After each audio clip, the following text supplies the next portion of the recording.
Everyone, welcome to my channel study studio. हाँ जी बेटा, कल हमने पढ़ाया था सूरदास के पद, सभी अच्छे से करवा दिए थे, प्रसंग व्याख्यान विशेष में एंड वर्ड मीनिंग भी। आज हम इसके करेंगे क्वेश्चन आंसर, तो सभी बच्चे ध्यान से देखेंगे। देखिए फर्स्ट क्वेश्चन है इसका, बालक श्री कृष्ण किस लोभ के कारण दूध पीने के लिए तैयार हुए थे? तो क्यों पीते थे बालक श्री कृष्ण दूध?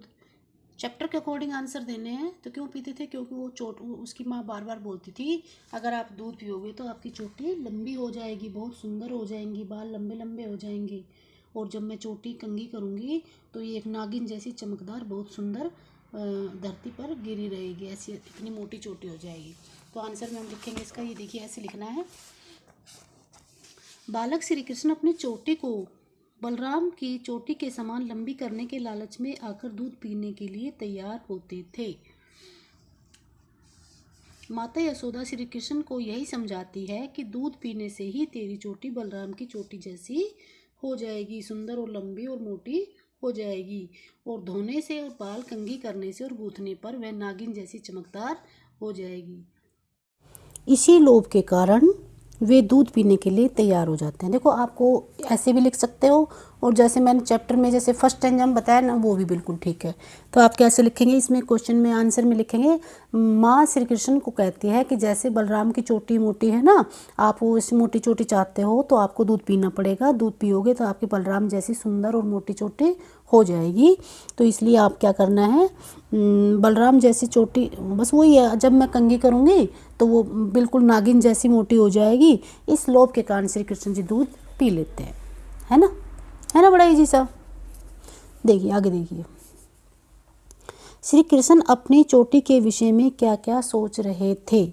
तो बालक श्री कृष्ण अपनी चोटी के विषय में सोच रहे थे कि दूध पीने पर उसकी चोटी भी बलराम की चोटी की भांति मोटी और लंबी हो जाएगी, यह नागिन के समान काली और चमकदार हो जाएगी, यह लहराती हुई भी बहुत सुंदर दिखाई देगी। ठीक है, तो श्री कृष्ण जी सोच रहे हैं अगर मैं दूध पीऊँगा तो मेरी भी चोटी बलराम की चोटी के समान बहुत मोटी और सुंदर चमकदार हो जाएगी, और मेरी भी चोटी बहुत मोटी हवा में लहराएगी, बहुत ही सुंदर दिखाई देगी। ठीक है, और बहुत ही चमकदार और बहुत ही मोटी और लंबे लंबे बाल मेरे हो जाएंगे अगर मैं दूध पीऊँगा तो। ठीक है, दूध की तुलना में, क्वेश्चन नंबर 3 है, दूध की तुलना में श्री कृष्ण कौन से खाद्य पदार्थ को अधिक पसंद करते थे? तो दूध की तुलना में वो रोटी और माखन को खाना ज़्यादा पसंद करते थे। तो दूध की तुलना में श्री कृष्ण माखन रोटी को खाना अधिक पसंद करते थे। माता यशोदा उसे दूध पीने के लिए बार बार कहती थी, बार बार कच्चा दूध पिलाती थी, तो वो कहते थे, किंतु श्री कृष्ण को मन तो मक्खन में ही बसा हुआ था, उसे तो मक्खन ही अच्छा लगता था, भले ही उसे इसके लिए चोरी ही क्यों न करनी पड़े। माता उसे बार बार दूध पिलाने के लिए कहती थी, तो वो कहता था मुझे तो माखन रोटी अच्छी लगती है, वो तो देती नहीं हो, तो इसलिए वो माखन रोटी, इसलिए वो सभी घरों से चोरी भी कर लेते थे। तो सबसे पसंदीदा उसका खाना था माखन रोटी। नेक्स्ट देखिए, बड़े आसान है बेटा, अपनी तरफ से आराम से लिख सकते हो। तैही पूत अनोखी जायो, पंक्ति में ग्वालन के मन में कौन सी भाव मुखरित हो रही है? इन शब्दों के द्वारा ग्वालन ने माता यशोदा पर करारा व्यंग किया है। उन्होंने कोई अनोखी पुत्र नहीं जाया है, वह भी दूसरे बालकों के समान है, फिर भी उसका बेटा लोगों के घरों में माखन चोरी करता फिरता है। वह कहती है कि तुम अपने बेटे को समझाकर क्यों नहीं रखती? तुम्हारा बेटा कोई अनोखा बालक नहीं है, वह भी दूसरों बच्चों के समान है, तुम इस पर अधिक घमंड न करो। देखो ग्वालन उसको शिकायत लेके आती है, तो वो कहती है क्या तुम्हारा बच्चा, उस पर व्यंग करती है, क्या करती है, ये व्यंग जरूर लिखना बेटा, व्यंग शब्द, वो उसकी माता पर व्यंग करती है और कहती है क्या तुमने बहुत अनोखा पुत्र थोड़ा पैदा किया है, सबके बालक ऐसे हैं, सबके बालक ऐसे हैं, सब बालकों के समान है, तुम्हारा बेटा सबके घरों में माखन चोरी करता है, चोरी करता फिरता है, और तुम उसको समझा कर क्यों नहीं रखती हो? तुम्हारा बेटा कोई अनोखा बालक थोड़ी है, वह भी दूसरे बालकों के समान है, तुम इस पर अधिक घमंड मत किया करो। ठीक है, क्वेश्चन नंबर 5 देखिए, माखन चुराते और खाते समय श्री कृष्ण थोड़ा सा माखन बिखरा क्यों देते हैं? देखो माखन और चुराते समय और खाते समय श्री कृष्ण थोड़ा सा माखन गिरा देते हैं ज़मीन पर, इसका कोई विशेष कारण नहीं है। वास्तविक यह है कि माखन का बर्तन ऊपर छीके में रखा हुआ था, बालक कृष्ण के हाथ छोटे थे, छीके पर पहुंचना कठिन था, इसलिए किसी प्रकार जुगाड़ लगाकर छीके से बर्तन को उतारते समय, माखन निकालते समय थोड़ा सा माखन अनजाने में नीचे गिर गया था। ठीक है, हो गया याद। देखिए, देखो इसमें क्या करना है कि बच्चा बहुत छोटा था, श्री कृष्ण जी बहुत छोटे थे, और वो माखन था वो छीके में ऊपर रखा हुआ था, और वो जब वो लेते हैं तो वो नीचे गिर जाता है अनजाने में। उसका गिराने का कोई वो नहीं होता, लेकिन फिर भी वो गलती से गिर जाता है, थोड़ा सा माखन नीचे बिखर जाता है जब वो छीके से माखन को उतारता है, क्योंकि वो बहुत छोटा था। ठीक है, क्वेश्चन नंबर 6 देखिए, दोनों पदों में से आपको कौन सा पद अधिक अच्छा लगा और क्यों? देखो वैसे तो दोनों ही पद अच्छे हैं, दोनों पदों में से हमें पहला पद अधिक अच्छा लगा, क्योंकि इस पद में बाल मनोविज्ञान और माता यशोदा का वात्सल्य, वात्सल्य मतलब होता है प्यार, माता यशोदा का प्यार दिखाया गया है पहले प्यारे में। तो इस पद में बाल मनोविज्ञान, बालक की अच्छी अच्छी हटकेलियाँ और उस माता यशोदा का वात्सल्य भाव एक साथ चित्रित हुआ है। माँ और बेटे का वात्सल्य उसमें दिखाया गया है, यशोदा माता उससे बहुत प्यार दिखाती है। और बालकों का रूठना व माता से शिकायत करना एक स्वाभाविक है। ठीक है, ये स्वाभाविक शब्द याद कर लेना, अच्छा है लग रहा है इसमें। बालकों का रूठना और माता से शिकायत करना, सभी बच्चे रूठते हैं ना अपने अपने मम्मी से, वही है। तथा माता द्वारा किसी न किसी लालच द्वारा बच्चों को समझाया जाना भी स्वाभाविक है, इसलिए हमें प्रथम पद सबसे अधिक अच्छा लगा। जब बालक रूठता है तो माता उसे मनाती है, ये एक स्वाभाविक नेचुरल है, तो ये पहला पद हमें इसलिए बहुत ही अच्छा लगा। ठीक है, अब इसके करेंगे हम शॉर्ट क्वेश्चन आंसर, देखते हैं। देखिए कि क्वेश्चन देखिए, बालक श्री कृष्ण को कैसी चोटी पसंद है? बालक श्री कृष्ण को अपने भाई बलराम जैसी लंबी और मोटी चोटी पसंद है, जो धोने से और कंघी करने पर गूंथने पर नागिन की भांति चमकती है।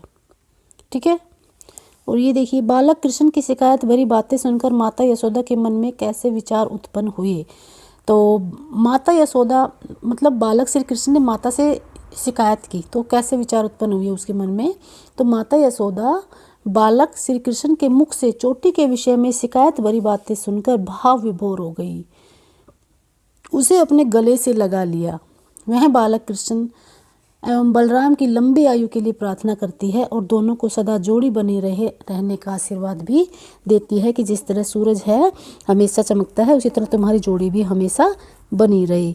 तो इसमें जब वो शिकायत करता है श्री कृष्ण जी, तो माता भाव विभोर हो जाती है और उसे अपने गले लगा लेती है, और वह श्री कृष्ण और बलराम की लंबी आयु के लिए प्रार्थना करती है और सदा उनकी जोड़ी बनी रही और उसको आशीर्वाद देती है।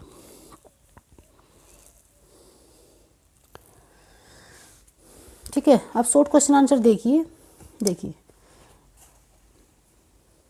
सूरदास के पद किस भाषा में रचित हैं? तो ये सबको पता है, व्रज भाषा में है इसमें। और सूरदास के आराध्य देव कौन से हैं? सूरदास के आराध्य देव श्री कृष्ण जी हैं। नेक्स्ट है, किसकी चोटी बढ़ने की बात की गई है?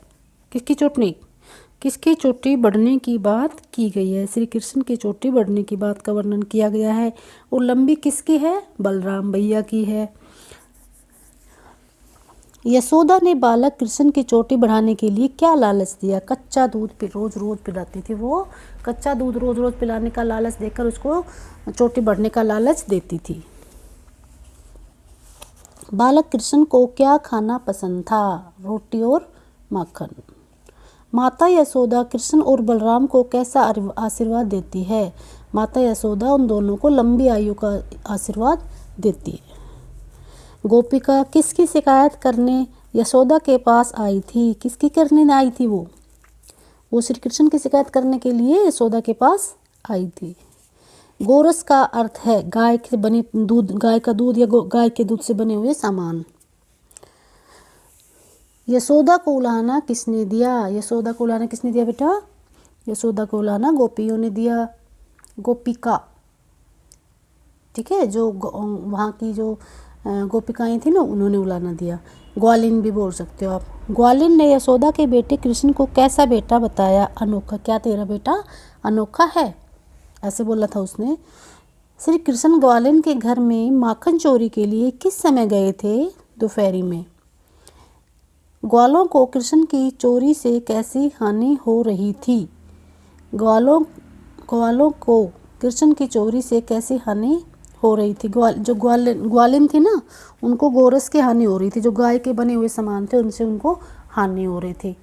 तो बेटा ये चैप्टर कंप्लीट हो गया है, कंप्लीट अच्छे से ये चैप्टर कंप्लीट हो गया है। सभी बच्चों को अच्छे से अभी की अभी इसको रीड भी करना है और इसके क्वेश्चन आंसर भी करने हैं एंड उसके वर्ड मीनिंग भी करने हैं। और एक बार अच्छे से कर लोगे तो फिर आपको दोबारा कभी करने की ज़रूरत ही नहीं पड़ेगी। ठीक है, तो आप इसको अच्छे से अभी की अभी करिए, क्योंकि अभी सुना है, अभी एक बार देख लोगे तो फिर कभी नहीं देखने की जरूरत पड़ेगी। और अच्छे से अच्छे लिखना है, विद प्रसंग, विद व्याख्या, विद विशेष एंड वर्ड मीनिंग भी लिख सकते हो इसमें। और आशा है सभी बच्चों को अच्छे से समझ में आ गया होगा। अगर आपको वीडियो अच्छी लग रही है तो लाइक एंड सब्सक्राइब कीजिए। Thank you very much.